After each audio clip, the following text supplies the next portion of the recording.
Hello दोस्तों, अगर फिर से आपका स्वागत है। आइए चलते हैं बिहार सुबह की ताज़ा खबरों की ओर। लेकिन उससे पहले अगर आपने अभी तक इस चैनल को सब्सक्राइब नहीं किया तो कर लें, जिससे कि आपको बिहार सुबह की ताज़ा खबर रोजाना मिलती रहे।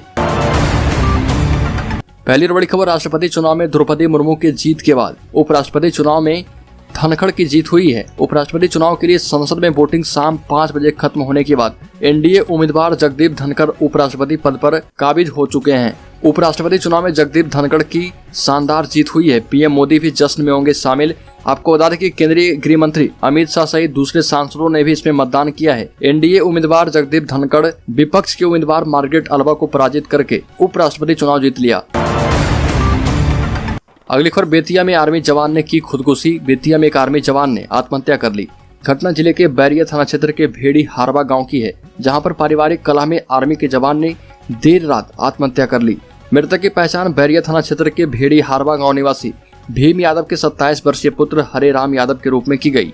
जवान ने पंखे से लटककर सुसाइड कर ली। घटना की सूचना मिलते ही बैरिया पुलिस ने मृतक के शव को पोस्टमार्टम के लिए बेतिया गवर्नमेंट मेडिकल अस्पताल भेज दिया। अगली खबर, बिहार में बिना रजिस्ट्रेशन अब नहीं कर पाएंगे उद्योग धंधा। 30 लाख उद्यमियों पर सरकार की नजर है। उद्योग विभाग के आकलन के अनुसार बिहार में 34 लाख लघु एवं मध्यम स्तर के उद्यम कार्यशील हैं। इनमें से 30 लाख उद्यम बगैर किसी निबंधन के काम कर रहे। बिहार उद्योग विभाग ने अपने सभी जिला उद्योग केंद्रों को यह लक्ष्य दिया है कि जो उद्यम बगैर किसी निबंधन के चल रहे उनका अभियान चलाकर निबंधन करवाया जाए। पूरे बिहार में निबंधित एमएसएमई की संख्या वर्तमान में 3,86,711 है। अगली खबर, बिहार के पियकड़ों के लिए सेफ जोन बना नेपाल। शान से जाना, झूमते हुए आना इनकी आदत हो गई है।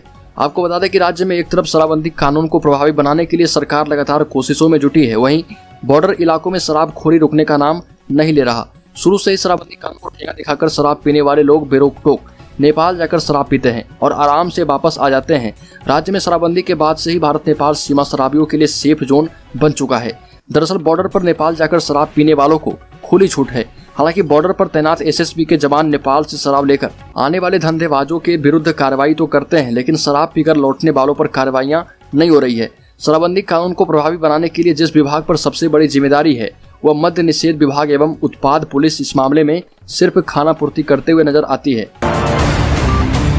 अगली खबर, बिहार में 20 दिनों के अंदर 20 रुपए तक बढ़े चावल के दाम। राशन दुकानों में उसना की आपूर्ति से बिगड़ा गणित। आपको बता दें कि महज 20 दिनों के अंदर ही बिहार में चावल के भाव में 6 रुपए से 20 रुपए किलो तक की तेजी आ गई है। इससे घरेलू बजट बिगड़ने लगा है। खुदरा विक्रेताओं का कहना है कि थोक मंडी में चावल की कीमत बढ़ गई है। थोक मंडी में कहा जा रहा है कि राइस मिलरों ने कीमत बढ़ा दी है, जबकि मिलरों का कहना है कि बाजार में धान की किल्लत है, इस कारण चावल महंगा हुआ है। बिहार राइस मिलर एसोसिएशन के अध्यक्ष राजीव रंजन ने कहा कि यह चिंता की बात है। वर्षा नहीं होने से बिहार में धान की रोपनी पर असर पड़ रहा। आशंका है कि चावल और भी महंगा होगा। मंडियों में चावल बिहार के साथ झारखंड, पश्चिम बंगाल, दिल्ली, मध्य प्रदेश से आता है। प्रतिदिन करीब 180 टन की खपत है। इस आमद में बिहार की हिस्सेदारी मामूली रह गई है। अगली खबर, नीतीश कुमार से दूर होते ही निशाने पर आए आरसीपी सिंह। जदयू ने मांगा 9 साल की कमाई का हिसाब। जदयू के पूर्व राष्ट्रीय अध्यक्ष एवं पूर्व केंद्रीय इस्पात मंत्री आरसीपी सिंह अब अपनी पार्टी के निशाने पर आ गए। एक समय मुख्यमंत्री नीतीश कुमार के सबसे अधिक करीबी माने जाने वाले आरसीपी सिंह से उनकी पार्टी ने पिछले 9 साल के दौरान कमाई का हिसाब मांगा है। पार्टी के नेताओं का कहना है कि आरसीपी सिंह के खिलाफ गलत तरीके से संपत्ति अर्जित करने का आरोप है। सिर्फ नालंदा जिले में 40 बीघे जमीन खरीदे गए। नालंदा जिला के जदयू के 2 कार्यकर्ताओं की शिकायत के आलोक में जवाब देने को कहा गया। आरोप है कि 2013 से 2022 तक आरसीपी सिंह ने अकूत संपत्ति बनाई है। इधर आरसीपी सिंह ने कहा कि आरोप निराधार है। 2 बेटियों के नाम से जमीन खरीद में कोई गड़बड़ी नहीं हुई। अगली खबर, हर घर तिरंगा अभियान पर वीआईपी ने किया कटाक्ष। पूछा रोजगार के लिए कब बनेगा प्लान। मुकेश सहनी की विकासशील इंसान पार्टी ने भारतीय जनता पार्टी के हर घर तिरंगा अभियान को बेरोजगारी से जोड़ते हुए कटाक्ष किया। वीआईपी के राष्ट्रीय प्रवक्ता देव ज्योति ने कहा कि हर घर तिरंगा पहुंचाना ठीक है, लेकिन भाजपा को यह भी बताना चाहिए कि हर घर रोजगार कब तक पहुंचेगा। पार्टी प्रवक्ता देव ज्योति ने कहा कि एक सर्वेक्षण के मुताबिक गाँव का हर तीसरा आदमी जबकि शहर का हर 10वां व्यक्ति बेरोजगार है। ऐसी स्थिति में अब हर घर तिरंगा तो लग गया, अब सरकार को यह भी बताना चाहिए कि हर घर रोजगार कब तक पहुंचेगा। अगली खबर, नीतीश कुमार की पार्टी जेडीयू ने हासिल की बड़ी उपलब्धि। निर्वाचन आयोग ने मणिपुर में दिया यह दर्जा। जदयू को तीनों प्रदेशों में निर्वाचन आयोग ने राज्य स्तरीय पार्टी का दर्जा दे दिया है।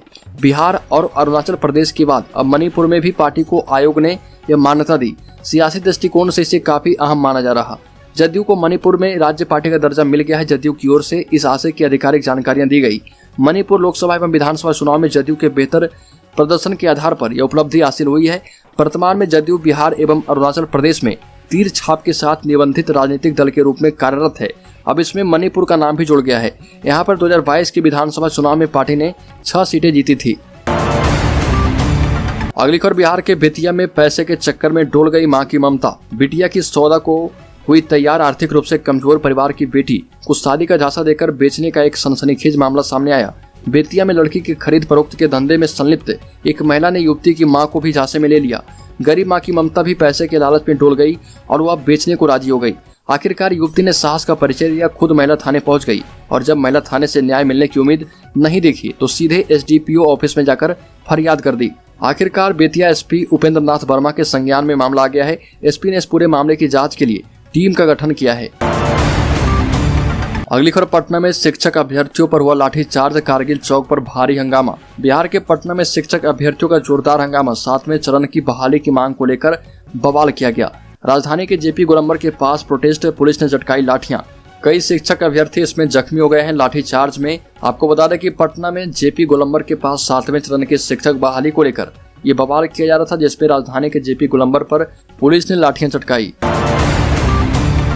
अगली खबर, बिहार सरकार ने स्वतंत्रता दिवस पर विशेष छूट के तहत कुछ कैदियों को रिहा करने का फैसला किया है। बिहार सरकार ने देश की आजादी की 75वें वर्षगांठ के उपलक्ष्य पर कुछ चुनिंदा श्रेणियों के ऐसे कैदियों को रिहा करने का फैसला किया है जिन्होंने अपनी जेल की आधी सजा काट ली है।